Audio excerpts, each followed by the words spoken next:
Oi, biologuinhos, tudo bem? Aqui é a Isa do blog Bertobio e hoje eu vim com mais uma videoaula universitária e hoje a gente vai falar sobre glicólise. Bom, antes de a gente realmente entrar no assunto glicólise, eu tenho algumas coisas pra falar pra vocês, algumas coisas que vão servir de base, tanto quando a gente falar de glicólise, quanto quando a gente falar de ciclo de Krebs, que será a nossa próxima videoaula universitária. Então, antes de tudo, a gente precisa falar de dois carinhas, que é o NAD e o FAD, que eles são transportadores de elétrons. Então, é como se fossem caminhõezinhos e na carga eles transportassem os elétrons.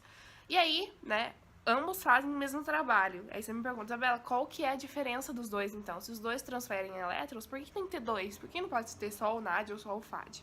Então, eles são diferentes quanto ao local que eles vão conseguir pegar esses elétrons. O NAD, ele consegue captar esses elétrons tanto do H sozinho, quando tem ali uma cadeia, o H tá sozinho, ele vai lá e pega os elétrons do H. E ele também consegue pegar os elétrons do H quando ele tá ligado com o O, né? Quando tá a hidroxila, OH. Então ele consegue também pegar aqueles elétrons que tá ali no H da hidroxila. Enquanto que o FAD, ele só vai conseguir pegar elétrons quando o H tá sozinho, tá? Quando o H tá ligado com o O formando a hidroxila, o FAD não chega nem perto. O NAD consegue. E aí, tanto do NAD quanto do FAD, a gente vai ter a forma oxidada e a forma reduzida. E eu vou deixar lá no blog pra vocês como que é a forma reduzida e como é a forma oxidada, tá? Bom, agora realmente vamos entrar no assunto da videoaula, né, que é a glicólise. A glicólise, como o nome diz, lise quer dizer quebra e, né, glicólise é porque quebra a glicose. Então, a gente vai quebrar uma molécula de glicose até ter determinado produto, e esse produto vai conseguir entrar no ciclo de Krebs ou tomar caminhos diferentes. Então, o produto da glicólise, o produto final dela é o piruvato. O piruvato é uma molécula essencial que pode seguir 3 caminhos diferentes. Ou ele pode ir para o ciclo de Krebs, se transformando em acetil coenzima A, e entrando no ciclo de Krebs, fazendo toda, né, a reação.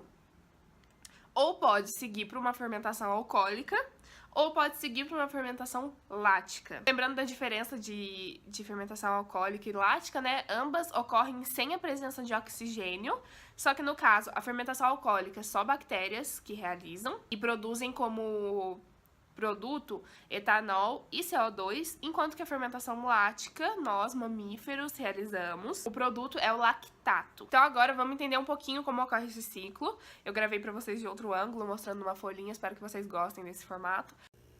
Então, gente, vamos lá entender a glicólise. Eu trouxe esse resuminho pra vocês e vamos começar. Bom, todo o processo da glicólise vai começar por uma glicose, né? Como diz o nome, glicólise, glico vem de glicose. Então, aqui a gente tem uma molécula de glicose normal, tá? C6H12O6, bonitinha, comum. E aí, tem um problema. Essa glicose, ela não consegue ficar presa na célula para participar de todo o ciclo da glicólise e depois ir para o ciclo de Krebs. Então, ela precisa se transformar numa molécula que consiga ficar presa da célula e não vá meio que fugir dela. Então, a glicose vai se transformar em glicose 6-fosfato. O nome 6-fosfato se dá porque no carbono 6 dessa glicose a gente vai ter um fosfato, ó, esse PO3 aqui é um fosfato. Então, basicamente, a única diferença que aconteceu daqui pra cá foi que a gente colocou um fosfato, tá? E aí, esse processo é feito por enzimas, pode ser feito pela enzima hexoquinase ou pode ser feito pela enzima glicoquinase. Lá no blog vai estar diferenciando as duas, para que cada uma serve, o que cada uma tem de diferente. E esse começo da glicólise, a gente vai estar gastando energia. Porque, né, aqui eu vou ter que transformar uma molécula que eu já tenho em uma outra para conseguir ficar presa na célula. Então, eu vou estar gastando energia, então eu vou transformar ATP em ADP, tá? ATP é a nossa energia e eu vou quebrar a nossa energia e aí vai ficar só o ADP, tá? Esse processo se chama de fosforilação ou ativação da glicólise, que é basicamente ativar a glicose para ela conseguir entrar na glicólise, né? Prender ela na célula por meio da glicose 6-fosfato. Aí, a partir do momento que eu tenho a glicose 6-fosfato, a gente vai ter uma enzima que chama fosfoglicase isomerase, que vai transformar a nossa glicose 6-fosfato numa frutose 6-fosfato. Então, lembrando, frutose e glicose são açúcares. Eu vou deixar aqui embaixo para vocês linkado a videoaula de carboidratos. Ambas são açúcares, então eu só transformei de um açúcar para o outro. O fosfato continua ligado ao carbono 6, ó, vocês podem ver que tá no carbono 6 ainda. E aí, depois que a gente tem essa frutose 6-fosfato, a gente vai ter uma proteína que chama fosfofrutoquinase 1, e essa fosfofrutoquinase 1, ela, mais uma vez, vai ter que usar energia, então aqui a gente já tem 2 gastos energéticos, tá? Então, é como se a gente estivesse no negativo, como se a gente tivesse menos 2 ATP aqui, porque a gente gastou 2 ATPs e não ganhou nenhum até agora. E aí, essa enzima fosfofrutoquinase 1, ela vai transformar a frutose 6-fosfato em frutose 1,6-bisfosfato. O que quer dizer bisfosfato?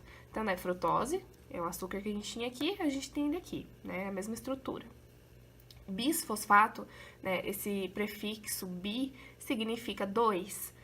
Fosfato, 2 fosfatos. Então, agora a gente vai ter um fosfato no carbono 1 e um fosfato no carbono 6, ó.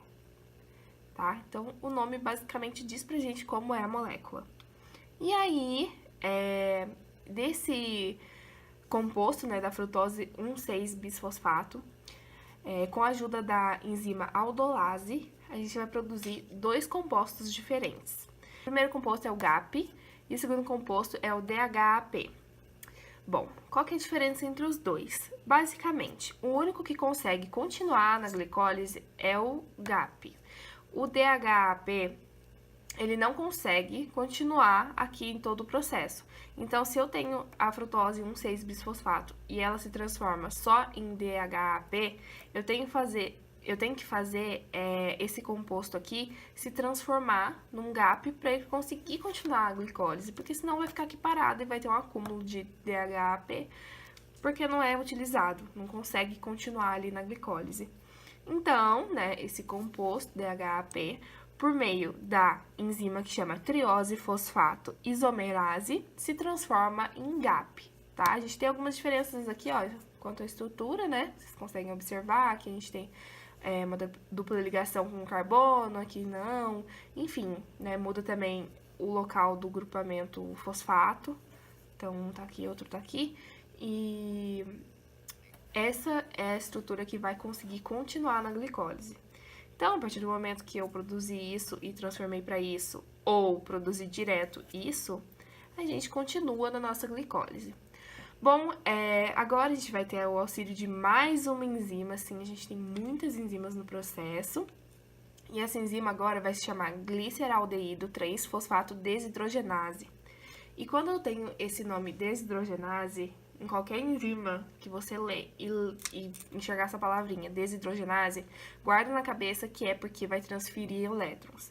E como eu já disse no começo da videoaula, essa questão de transferência de elétrons é feita ou pelo NAD ou pelo FAD, e nesse caso é pelo NAD. Então, a gente vai ter a transferência de elétrons pelo NAD, tá? Então, por conta desse desidrogenase, a gente consegue concluir que vai ter uma transferência de elétrons. E aí, o GAP vai se transformar em 1,3-bisfosfoglicerato, tá?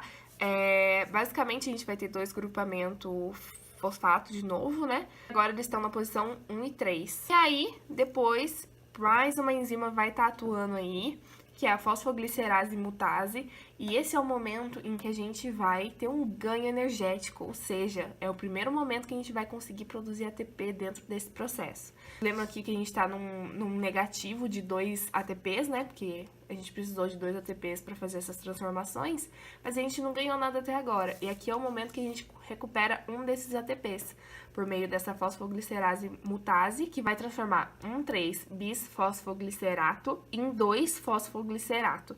Então, basicamente, o que eu fiz? Tirei um grupamento fosfato. Aqui eu tinha 2, né? Bi de 2. E aqui eu só tenho um fosfato, que ele tá aqui no caso, ó, PO3. E aí, no final do processo, né? Estamos chegando aí no final. A gente tem a enzima enolase. E a enolase, ela vai fazer com que a gente consiga transformar 2-fosfoglicerato em fosfoenol piruvato. e vai ser liberada água. Ah, Isabela, de onde sai essa água? Gente, essa água vai sair aqui, ó. Estão vendo esse OHzinho aqui e esse H? Eles vão se juntar e vai ser liberado em forma de água. E aí esse carbono fica sozinho, né? Perdeu o H que tinha aqui do lado. E esse CH2 também perdeu o OH que ficava aqui, tá? Então esse aqui é o fosfenol piruvato. E por fim, a última enzima aí da glicólise é a piruvato quinase, que vai ser mais uma enzima super importante porque a gente vai produzir o nosso querido ATP, a nossa querida energia. Então, aqui a gente tem o piruvato. O piruvato é muito importante, tá? Essa molécula aqui, a gente vai falar um pouco dela também lá no ciclo de Krebs, porque é o piruvato que vai se transformar. Porque no caso da glicólise, ela sempre vai produzir o piruvato. E esse piruvato, ele vai ser transformado em acetil-CoA, que vai entrar no ciclo de Krebs. Então, essa é uma molécula essencial para que a gente consiga produzir o acetil-CoA, para que a gente consiga ter o ciclo de Krebs, tá? Então, guarde bem essa molécula, tá? Se a gente for ver aqui, diferença estrutural, basicamente, não temos mais o grupamento fosfato. Aqui, ó, tinha ele aqui, agora não tem mais, agora entrou um O na jogada. E basicamente é isso da glicólise. Essa primeira fase aqui, que a gente gastou ATP e não produziu nada de ATP, geralmente a gente chama de fase preparatória, porque é aquela fase que a gente está se preparando, aquela fase que a gente está investindo, né? Então a gente investe ATP aqui pra gente ter a compensação aqui. Então essa fase aqui, ó, ela vai chamar de fase compensatória, porque, ó, produzir ATP e produzir ATP. Então, acaba compensando o gasto energético com a produção de ATP. Bom, visto a glicólise, espero que vocês tenham compreendido. Se você não entendeu alguma parte da reação, deixa aqui nos comentários que eu respondo. Gente, sério, qualquer dúvida pode me chamar em qualquer rede social que eu explico pra vocês de novo, de outra forma. Enfim, faço o mundo pra vocês conseguirem entender. E beleza, cheguei no final, né, da glicólise com o produto piruvato, como eu disse no começo da videoaula. E o piruvato, como eu disse também no começo da videoaula, pode seguir dois caminhos. Ela pode ir para uma fermentação com presença de oxigênio, né? Ou pode ir para uma fermentação com ausência de oxigênio. No caso, que a gente realiza é a fermentação lática. E aí, primeiro eu vou começar falando da fermentação lática. A fermentação lática, ela vai ocorrer, gente, quando a gente precisa gerar energia e a gente não tem oxigênio de jeito nenhum ali. Seja porque a célula que vai realizar essa fermentação não tem mitocôndria, então ela não vai conseguir realizar o ciclo de Krebs, que acontece na mitocôndria, ou seja porque realmente está com falta de oxigênio ali, enfim, por diversos motivos. Então, o corpo tem que realizar esse processo de alguma forma, tem que produzir energia de alguma forma. E a forma que ele encontra é realizando essa fermentação lática. E aí, como eu disse pra vocês, o produto é o lactato. A produção de ATP, nesse caso, é muito baixa, tendo em vista que produz, em média, de 2 ATPs. E aí, a outra via que esse piruvato pode tomar é a fermentação aeróbica, que é com presença de oxigênio. E aí, sim, é o que eu falei pra vocês, que vai produzir o acetilcoenzima A, tá? Então, eu tenho o piruvato, ele vai se transformar em acetilcoenzima A. E aí, esse acetilcoenzima A vai entrar no ciclo de Krebs para produzir ATP. E aí, esse processo vai nos dar até 32 ATPs. Então, a diferença energética, metabólica é muito grande, né? De 2 ATPs para 32 é muita diferença. E aí, gente, entendemos o ciclo, entendemos os possíveis caminhos que o piruvato pode tomar depois que saiu ali da glicólise. Então, agora a gente vai entender um pouquinho a ação das enzimas nesse processo. A gente já tem videoaula de enzimas aqui no canal, então se você não viu, eu recomendo muito que veja. Mas eu vou dar um geralzão. Enzimas são catalisadoras químicas, né, biológicas, que vão ajudar com que reações ocorram no nosso corpo. E aí, nesse caso da glicólise não é diferente, vocês viram que a gente tem uma enzima para cada reação. E algumas enzimas do processo são reguladoras, ou seja, algumas enzimas respondem à célula e vão permitir com que o processo ocorra ou com que o processo pare, tá? Então, vamos lá. A primeira enzima que a gente vai estar falando é a hexoquinase, né? Que eu falei lá no começo pra vocês quando eu mostrei a folha. Lá no blog vai estar a diferença entre hexoquinase e glicoquinase, mas é a primeira enzima que a gente vai ter. E essa enzima, ela é inibida quando a gente tem muita glicose 6-fosfato. Por quê? Essa enzima vai produzir a glicose 6-fosfato. Então, se eu já tenho muito glicose 6-fosfato na minha célula, por que eu vou produzir mais? Não precisa. Então, ela é inibida quando tem muita glicose 6-fosfato. A gleicoquinase, que faz o mesmo processo, ela é inibida quando a gente tem muita frutose 6-fosfato, que seria a próxima fase, a glicose 6-fosfato. Ela é transformada em frutose 6-fosfato, então ela é inibida quando a gente tem muita frutose 6-fosfato, porque, mais uma vez, se eu já tenho muito, por que eu vou produzir mais? E ela é inibida também pelo hormônio glucagon. E se ela é inibida pelo glucagon, ela é ativada pela insulina. A fosfofrutoquinase 1, tá? Se eu falo fosfofrutoquinase 1 é porque tem a 2, a 3, enfim, tá? Então, não esqueça do 1. O 1 existe ali.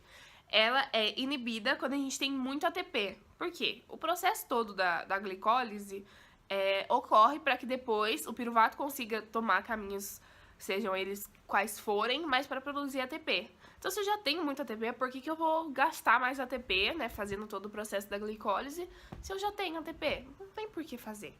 E também ela é inibida quando a gente tem muito H+, e quando a gente tem muito citrato. Citrato, gente, é uma das moléculas que vai participar ali do ciclo de Krebs. Então, ela é inibida pelo citrato, porque se a gente já tem citrato no ciclo de Krebs, se a gente tem muito citrato para entrar no ciclo de Krebs, pensa comigo, é porque já foi realizado todo o processo da glicólise, então eu não preciso continuar realizando. E a fosfofrutoquinase, ela é ativada quando a gente tem muito AMP ou ADP. AMP, como diz o nome, ATP, gente, vamos lá, adenosina trifosfato. AMP, adenosina monofosfato. E ADP, adenosina difosfato. Então, quando a gente tem muita adenosina difosfato ou adenosina monofosfato, é porque tá faltando energia. Que a gente tem que transformar esse AMP e esse ADP em ATP. E por fim, a enzima piruvato-quinase, que é a última enzima do processo todo. Essa enzima, gente, ela é muito importante, porque é ela que forma o piruvato, e ela é inibida quando a gente já tem muito ATP, pelos mesmos motivos anteriores, porque a glicólise forma o piruvato vai entrar em diversas vias, quais forem possíveis naquela célula que ele está atuando, e vai produzir ATP. Então, se eu já tenho ATP, não tem por que eu produzir mais ATP. E é ativada quando a gente tem muita frutose 1,6-bisfosfato. E quando a gente tem muita frutose 1,6-bisfosfato, quer dizer que a gente precisa usar essa frutose 1,6-bisfosfato para produzir piruvato. Então, gente, é isso, tá? A glicólise é um processo um pouco mais complicado, realmente, mas nada que uns bons dias de estudo não façam você conseguir entender todo o processo. Não é um processo difícil, na verdade é muito lógico. Se você guardar a regulação, você consegue entender todo o processo. Então é isso, deixe seu like aqui embaixo pra mim. Não se esquece de se inscrever no canal, me ajuda muito na divulgação, de verdade. Chame seus amigos para se tornarem biologuinhos. Se você gostou da videoaula, compartilha, manda no WhatsApp pra todo mundo, pra tio, mãe, pai, papagaio, cachorro, qualquer pessoa, porque quanto mais vocês disseminam o meu vídeo e quanto mais visualizações eu tenho, mais pessoas eu consigo atingir e mais pessoas eu consigo ajudar, tá bom? Então é isso. Não esqueça de me seguir também nas outras redes sociais e acessar o post no blog. Como eu sempre digo, o post tá sempre mais completo que a videoaula, porque a videoaula é só um complemento ao post, tá bom? Então tá tudo linkado aqui no box de informações. Um beijo e até o próximo vídeo!